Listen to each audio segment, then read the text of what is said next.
Hello everyone, welcome back to the channel. I am Nikhil Kumar. Today we are going to explore one of the most fundamental concepts in machine learning, and chances are you're already using it every single day.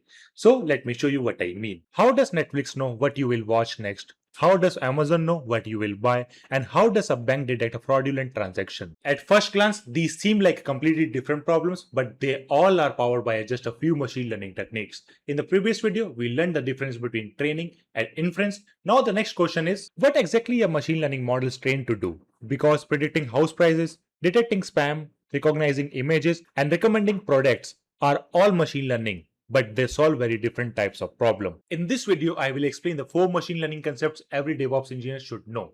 Supervised learning, unsupervised learning, classification versus regression, and where recommendation engine fits in the real world system. By the end, you will know exactly which technique is used for which kind of problem. So let's get started. Before we talk about specific models, we need a map. Because machine learning isn't one technique, it's entirely a family of techniques. So the one branch is called supervised learning, and another major branch is called unsupervised learning. Under supervised learning, one common problem is classification, and another is regression. And under unsupervised learning, one of the most common techniques is clustering. By the end of this video, you will understand exactly what each of these means and where they appear in the real world system. Let's start with the branch you will encounter most often in the production environments, that is supervised learning. In supervised learning, everything begins with data like historical transactions, emails, customer records, images, and whatever examples the model needs to learn from. And notice something important here. Every example already contains the answer like fraud or not fraud, spam or not spam. The model isn't learning from the random data, it's learning from the data that already contains the correct outcome. Then the model studies these examples, look for the patterns, and learn how inputs relate to the outputs. And eventually we end up with the trained model, a model capable of evaluating data it has never seen before. And that's the key idea behind supervised learning. The answer already exists, someone already knows the correct result, but knowing the answer isn't enough.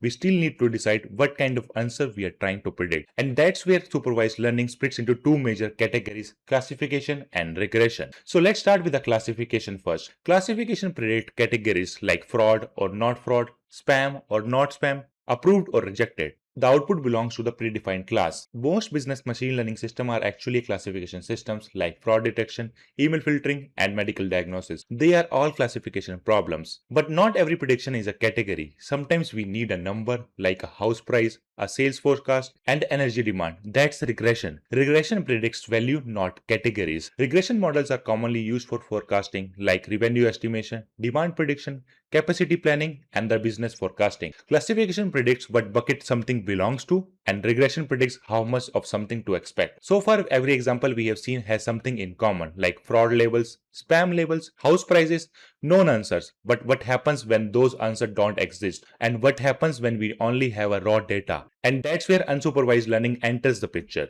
Now the model receives the data with no labels, no fraud indicators, no spam indicators, and no answers.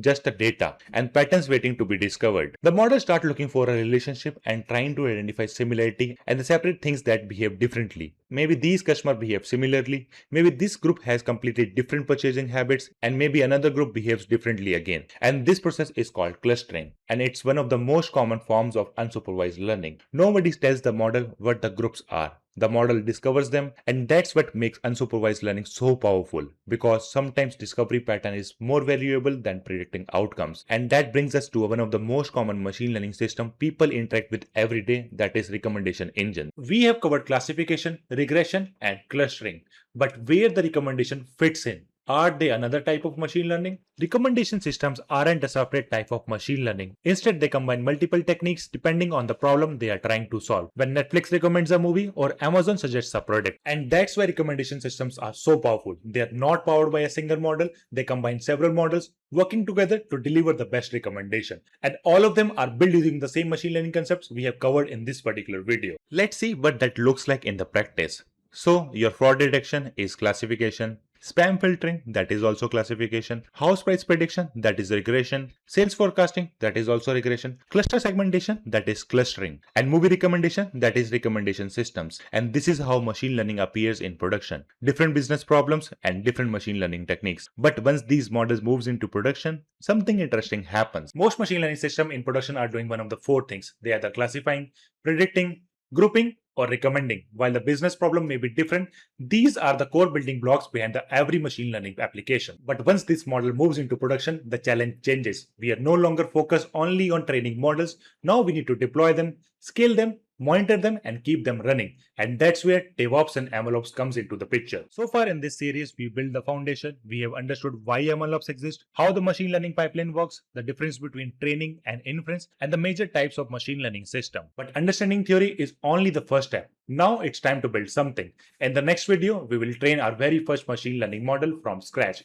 No GPUs, no complex infrastructure, no Kubernetes, just Python, a real dataset, and the fundamentals. You will learn how a model is trained, how it's saved, how it's loaded back for inference, and why evaluation metrics like accuracy, precision, and a recall are so important. And by the end of that video, you will build your first machine learning workflow. And from there, we will start connecting machine learning with the MLOps infrastructure.